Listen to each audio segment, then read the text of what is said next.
Welcome, in front of me is an ASUS ZenFone 8 Flip, and today I'll show you how to put this device into recovery mode. To get started, hold power key, select power off, and once the device turns off you want to hold power key and volume up. Both of the keys at the same time.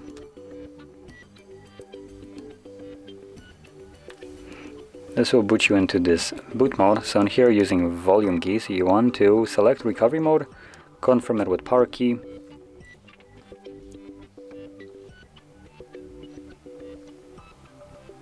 and you are now in the recovery mode. Now this mode here is fairly limited. As you can see, we can reboot our device, reboot to bootloader, which takes us back one step, enter fast boot mode, apply updates from SSD, wipe data, and simply power it off.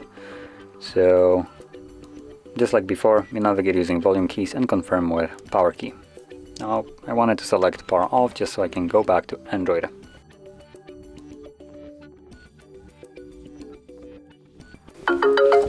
And there we go, we are now back in Android. So if you found this video helpful, don't forget to hit like, subscribe, and thanks for watching.